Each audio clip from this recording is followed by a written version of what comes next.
Hi everyone, welcome online job update. তোমরা সকলে জানো WBHRB স্টাফ নার্স গ্রেড 2 এর জিএনএম ক্যান্ডিডেট যারা যারা আছো তোমাদের কিন্তু 31শে ডিসেম্বর এবং 1 জানুয়ারি কিন্তু সিবিটি বেস এক্সাম কমপ্লিট হয়ে গেছে। তো তোমাদের এই টোটাল 2টি দিনে 6টি শিফটে এক্সাম অনুষ্ঠিত হয়েছে। এই 6টি শিফটে তোমাদের কোশ্চেনের লেভেল কেমন হয়েছে, স্টুডেন্টদের ফিডব্যাক থেকে তারা কেমন নাম্বার পাচ্ছে, মানে অ্যাকচুয়ালি তাদের এক্সাম কেমন হয়েছে, তাছাড়া তোমাদের কোন শিফটের কেমন টাইপের কোশ্চেন ছিল, কোশ্চেনের লেভেল কেমন ছিল, এছাড়া তোমাদের কাট অফ কেমন আসতে পারে, যাবতীয় আপডেট আজকে এই ভিডিওর মাধ্যমে তোমাদের সামনে প্রোভাইড করা হবে। ভিডিওটি তোমাদের জন্য ভীষণ ইনফরমেটিভ হতে চলেছে, তাই তোমরা ভিডিওটা স্কিপ না করে শেষ পর্যন্ত দেখতে থেকো এবং তোমাদের যতগুলো হোয়াটসঅ্যাপ গ্রুপ আছে প্রত্যেকটি গ্রুপে ভিডিওটি বেশি বেশি করে শেয়ার করো। যারা এখনো চ্যানেলে নতুন, এই রকম লেটেস্ট জেনুইন চাকরির আপডেট এবং ফর্ম ফিল আপের ভিডিও সবার আগে দেখার জন্য চ্যানেলটি সাবস্ক্রাইব করে সাথে থেকো এবং ভিডিওটি ইনফরমেটিভ মনে হলে একটি লাইক দিয়ে যেও। তোমরা সকলেই জানো 31শে ডিসেম্বর 3টি শিফটে এক্সাম হয়েছে, শিফট 1, শিফট 2 এবং শিফট 3। ঠিক সেই রকমই 1 জানুয়ারিও কিন্তু 3টি শিফটে এক্সাম হয়েছে, শিফট 1, শিফট 2 এবং শিফট 3।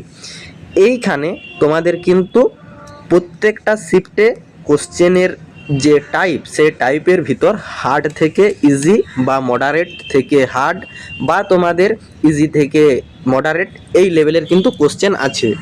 যেটা স্টুডেন্টদের কাছ থেকে ফিডব্যাক পাওয়া যাচ্ছে, 31শে ডিসেম্বর প্রথম যে শিফটের এক্সাম হয়েছিল সেই শিফটের তুলনায় সেকেন্ড শিফটের তুলনামূলক সহজ এসেছিল এবং থার্ড শিফটে তার থেকেও সহজ এসেছিল কোশ্চেন।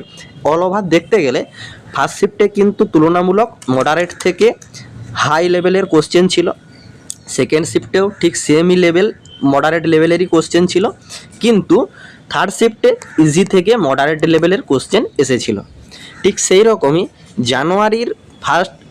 জানুয়ারিতে যে তোমাদের এক্সামটা অনুষ্ঠিত হয়েছে জিএনএম ক্যান্ডিডেটদের সিবিটি বেস এক্সাম, সেইখানে কিন্তু ফার্স্ট যে শিফট ছিল সেই শিফটেই কিন্তু ইজি থেকে মডারেট লেভেলের কোশ্চেন চলে এসেছে এবং দ্বিতীয় শিফটেও দেখতে গেলে তোমাদের ঠিক সেই রকমই মডারেট থেকে হাই লেভেলেরই টাইপেরই কোশ্চেন ছিল এবং থার্ড শিফটেও ঠিক সেম টাইপেরই ছিল। অল ওভার দেখতে গেলে বিএসসি বা পোস্ট বেসিস বিএসসি ক্যান্ডিডেট যারা যারা এক্সাম দিয়েছে তাদের যে লেভেলের কোশ্চেন ছিল সেই থেকে জিএনএম ক্যান্ডিডেটদের কোশ্চেন তুলনামূলক অনেকটাই সহজ এসেছে। কথায় বলতে গেলে বিএসসি বা পোস্ট বেসিস বিএসসি যেসব ক্যান্ডিডেটরা এক্সাম দিয়েছে তাদের কিন্তু এক্সামের লেভেল তুলনামূলক মডারেট থেকে হাই লেভেলেরই আছে এবং যারা যারা জিএনএম ক্যান্ডিডেট অ্যাপ্লাই দিয়েছে তোমাদের কিন্তু ইজি থেকে মডারেট লেভেলের বলা যেতে পারে। অল ওভার দেখতে গেলে বিএসসি বা পোস্ট বেসিস বলো তাদের কিন্তু মডারেট থেকে তুলনামূলক একটু লেভেলের আছে, কিন্তু জিএনএম ক্যান্ডিডেটদের কিন্তু মডারেট লেভেলেরই কোশ্চেন আছে। দেখো এরপর তোমাদের কোশ্চেনের টাইপের উপরই তোমাদের কিন্তু কাট অফ ভ্যারি করে। দেখো অফিসিয়ালি কিন্তু বিএসসি বা পোস্ট বেসিস বিএসসি ক্যান্ডিডেট যারা আছো তোমাদের কিন্তু অফিসিয়ালি অ্যান্সার কি প্রকাশ করে দিয়েছে বোর্ড এবং তোমরা তোমাদের অ্যান্সার কি থেকে মিলিয়ে একটা মোটামুটি ধারণা পেয়ে গেছো যে কোন ক্যান্ডিডেটটা কতটা নাম্বার পেয়েছো। ঠিক আছে, ঠিক সেই রকমই জিএনএম ক্যান্ডিডেটদেরও আশা করি বোর্ড থেকে অফিসিয়ালি অ্যান্সার কি প্রকাশ করা হবে। তোমরা কিছুদিন ওয়েট করে যাও, অ্যাট ফার্স্ট অফিসিয়ালি অ্যান্সার কি থেকে নিজের কতটা নাম্বার আসছে সে নাম্বারটা জানিয়ে দাও, তারপর তোমাদের কিন্তু কাট অফ সংক্রান্ত ভিডিও প্রোভাইড করা হবে। দেখো অনেক ক্ষেত্রে তোমরা হয়তো আজ বা 2-1 দিনের পর তোমরা কিন্তু কাট অফ সংক্রান্ত ভিডিও প্রচুর পেয়ে যাবে ইউটিউব মাধ্যমে, কিন্তু অ্যাকচুয়ালি বোর্ড থেকে অফিসিয়ালি অ্যান্সার কি প্রকাশের পরই যে কাট অফ, সেই কাট অফই কিন্তু তোমাদের অরিজিনাল কাট অফ হয়ে থাকে। কেন, সাপোজ ধরো কোনো একটা কোশ্চেন, 1 নম্বর কোশ্চেনের ABCD এই 4টি অপশানের ভিতর তুমি ধরো চুজ করেছো ডি উত্তরটা এবং তোমরা জানো এটাই ঠিক, কিন্তু বোর্ড থেকে ডিসাইড করছে যে না এটার উত্তরটা সি হবে, অতএব এই সি উত্তরটাকে কিন্তু কনফার্মেশন ধরে তোমার কিন্তু নাম্বার ক্যালকুলেট করতে হবে। অতএব অফিসিয়ালি অ্যান্সার কি জন্য ওয়েট করে যাও, তারপর তোমাদের কাট অফ সংক্রান্ত ভিডিও প্রোভাইড করা হবে। এবং দেখো অলরেডি যেসব ক্যান্ডিডেটরা এক্সাম দিয়ে এসেছে যাদের তুলনামূলক এক্সাম ভালো হয়েছে তারা অলরেডি জেনে গেছে যে তারা কতগুলো কোশ্চেন টোটাল অ্যাটেন্ড করে আসতে পেরেছে বা আউট অফ 100 তারা কত নাম্বার পেতে পারে একটা অ্যাপ্রক্সিমেটলি তারা ক্যালকুলেশন করে নিয়েছে, কিন্তু সেটা অফিসিয়ালি অ্যান্সার কি দেখার পরই কনফার্মেশন পাওয়া যাবে যে হ্যাঁ তুমি যে নাম্বারটা বলেছো সেটাই তুমি পেয়েছো কি না।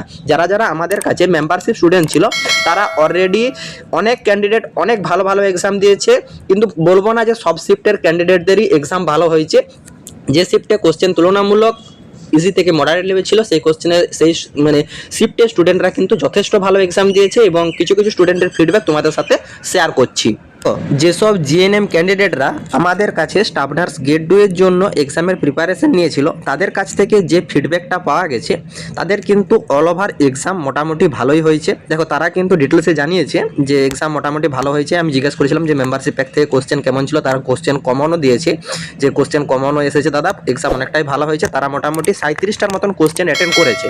এবং দেখো এইখানে কিন্তু তোমাদেরকে এক্সামের আগে আমি কিন্তু জানিয়ে দিয়েছিলাম যে তোমরা কিন্তু সবসময় চেষ্টা করবে যেটা তোমরা কনফার্ম থাকছো বা তোমাদের মনে হচ্ছে যে এটা 90% ঠিক হওয়ার সম্ভাবনা আছে শুধুমাত্র সেই কোশ্চেনই অ্যাটেন্ড করার জন্য।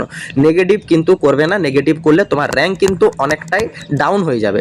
তো এই ক্যান্ডিডেট যেটা জানাচ্ছে সে কিন্তু 37টার মতন কোশ্চেন অ্যাটেন্ড করেছে এবং আমাদের মেম্বারশিপ থেকে অনেক কোশ্চেনই সে কমন পেয়েছে। শুধু একটা ক্যান্ডিডেট নয়, এরকম বিভিন্ন রকম ক্যান্ডিডেট আছে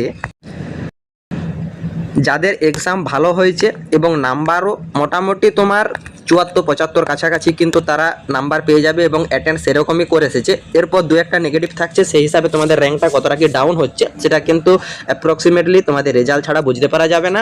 এবং তোমাদের যারা যারা তোমার মেম্বারশিপ প্যাকের আন্ডারে ছিল তারা মোটামুটি ম্যাক্সিমাম ক্যান্ডিডেটই 70 থেকে 75 এই রেঞ্জের ভিতরে প্রায় নাম্বার পেয়ে আছে। দেখো এটা কখনোই বলবো না যে প্রত্যেকটা শিফটেই আমার মেম্বারশিপ স্টুডেন্টদের এক্সাম ভালো হয়েছে, সেরকম কখনোই বলবো না। কারণ কোশ্চেন যেহেতু শিফট হিসাবে চেঞ্জ হয়েছে, কোনো শিফটে তোমার কিন্তু প্রচুর কোশ্চেন পেয়ে গেছে তারা, তাদের এক্সাম ভালো হয়ে গেছে। কোনো শিফটে কিন্তু অনেক কমই কমন পড়েছে।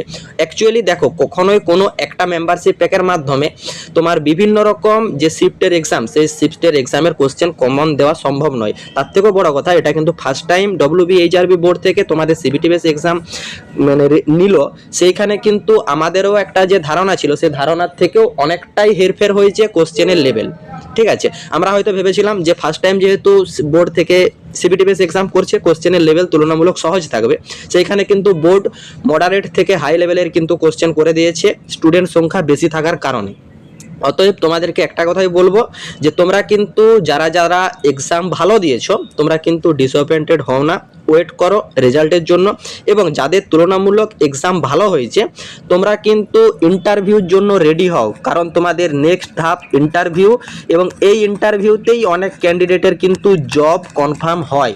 তোমাদের এই সিবিটি বেস এক্সামের নাম্বার প্লাস ইন্টারভিউর নাম্বার মিলেই তোমরা কিন্তু ফাইনাল তোমাদের যে সিলেকশন সেই সিলেকশন হবে। অতএব যারা যারা এখনও আমাদের কাছে সিএইচওর এক্সাম নিতে চাও বা এই স্টাফ নার্স গ্রেড 2 এর ইন্টারভিউর জন্য প্রস্তুতি নিতে চাও তোমরা কিন্তু কমেন্ট বক্সে কমেন্ট করো, নতুবা ফেসবুক ফলো করে মেসেজ করো। যাদের মোটামুটি এক্সাম ভালো হয়েছে তারা কিন্তু নিজেদেরকে প্রস্তুত করো, সেটা আমাদের মাধ্যমেই হোক বা নিজের থেকেই হোক বা অন্য কোনো জায়গার থেকেই হোক, কারণ তোমাদের পরবর্তী ধাপ থাকছে কিন্তু ইন্টারভিউ। আশা করি তোমাদেরকে একটা যে 6টা শিফটে এক্সাম হলো কেমন কি কোশ্চেনের লেভেল যাবতীয় ধারণা দিতে পারলাম। আশা করি তোমাদের ক্লিয়ার হয়েছে। এখনও পর্যন্ত কারো যদি কোনো জায়গাতে কোনোরূপ কোয়ারি থাকে কমেন্ট বক্সে কমেন্ট করো, আমি রিপ্লাই করব। টাটা।